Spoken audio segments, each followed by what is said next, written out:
sa akin naman, sabi niya, kumakain ako ng lugaw para kasi hindi na kayang tunawin ng sikmura ko due to stress. Masyadong stress na, sobrang stress na, kaya sa gabi, hindi na kaya ng kanin eh, lugaw na. Di ba? God can bless us beyond eh. Let's lay our treasure in heaven. And then we'll realize that our lives has a higher calling than what we eat and what we drink.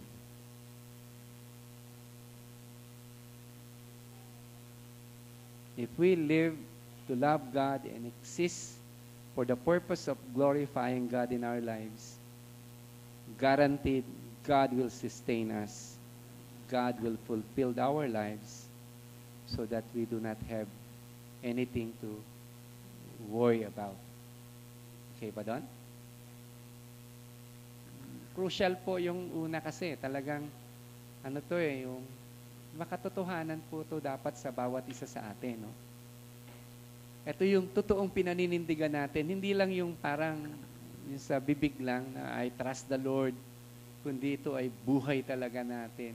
Sinasabi natin, ako'y nagtitiwala sa Panginoon. At siya yung una sa aking buhay. And wonders of all wonders, kapag may ganito tayong commitment sa ating buhay, then we experience the fullness of God's peace and joy. Na eliminate po, na umpisang mawalis yung ating mga anxiety.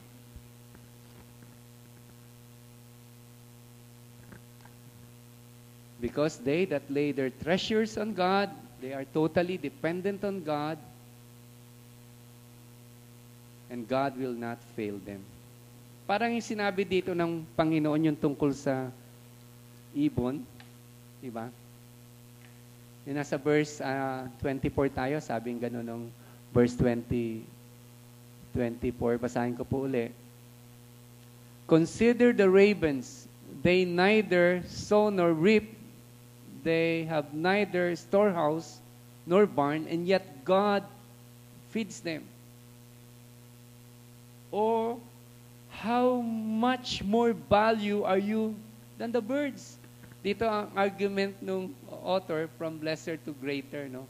Mas importante kayo kaysa sa ibon. Kaya nga yung second point dito na gusto kong i-share sa inyo, that we can have no anxiety, we can enjoy worry-free living as we understand, number 2, that God is our great provider.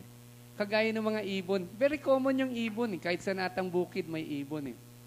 Kaya nga, kung dadalaw kayo sa mga probinsya, kung pupunta kayo dun sa farm ni Ate Tunet, siguro may scarecrow siya dun. Kasi ang daming mga ibon na nanginginain, mga tanim na palay. Very common yan. Dun sa bahay namin sa Hyundai, nag-experiment ako one time. Naglagay ako ng pagkain dun sa ground lang. Maya-maya, ang dami ng ibon.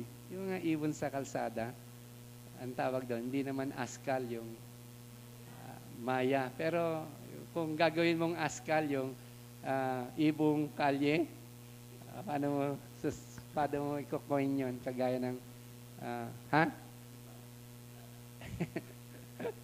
kagaya ng aso, asbon. Yung mga ibon dyan sa mga pali-paligid, di ba ang dami niyan? Subukan mo maglagay ka ng pagkain, no? Sa kanila, provision ng Lord yun Ang dami na yan Kakain yan, manginginain Manginginain yan. Kaya sabi dito ng Panginoon, pangalawa sa ating punto, that we can have anxiety-free life if we understand how God provides for our needs. Ang Lord, dahil tayo, binigay natin yung ating sarili sa kanyang pangangalaga, then it is now God's turn to take good care of us. By the way, hindi ko sinasabing wala tayong gagawing trabaho. Tatamad tayo. Uy, sabi ni Pastor, the Lord will provide for us. Kaya nandoon ka sa bahay, nakatunganga. Nihintay mo yung biyaya. Ay, hindi po ganun ang tinuturo ng Biblia. Miski yung ibon, wala kang makikitang ibon na tamad. Kaya ang ibon, wala pa tao nakikitang, di ba kung gusto niyang kumain, maghahanap talaga ng kakainan niyan.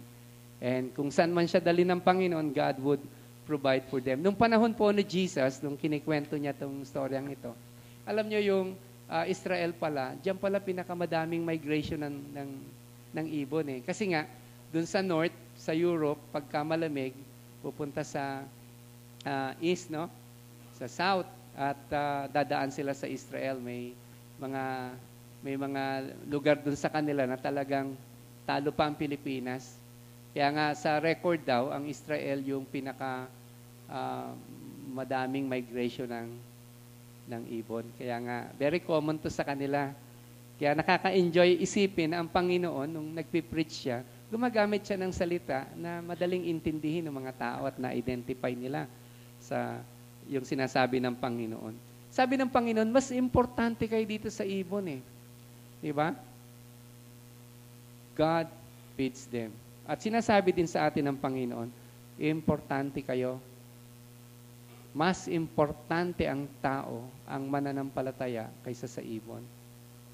Kaya nga kung papaano ang mga ibon ay pinapakain ng Diyos, ganun din kayong mga mananampalataya.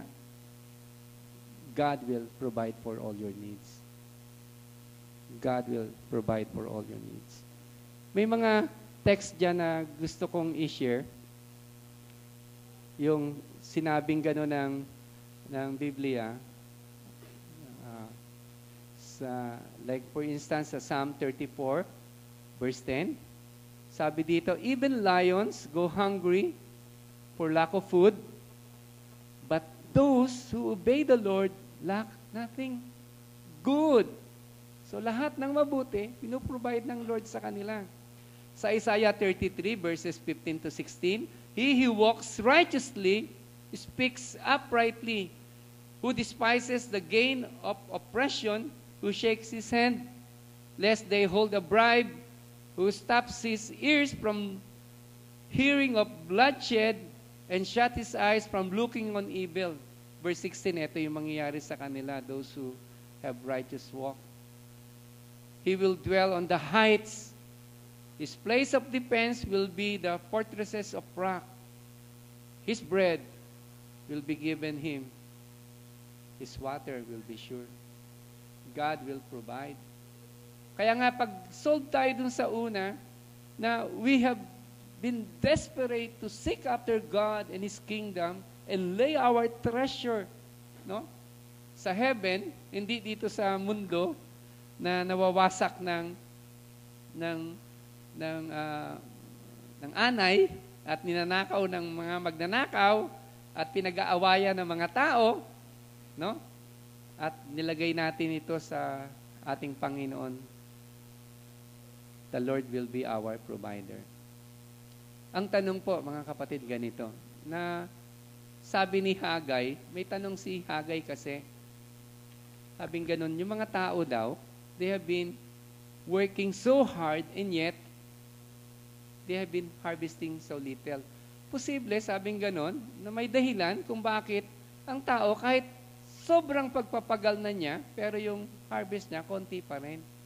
Kahit anong trabaho niya, ang resulta ng kanyang mga pagpapagal, konti pa rin. At dito sa Hagay, gusto kong i-challenge tayo dito at mamaya, kung aalaw niyo po, may mga testimony din na gusto kong i-share sa inyo. It's personal testimony time for me para ma-encourage tayo that God knows how to provide for all of us.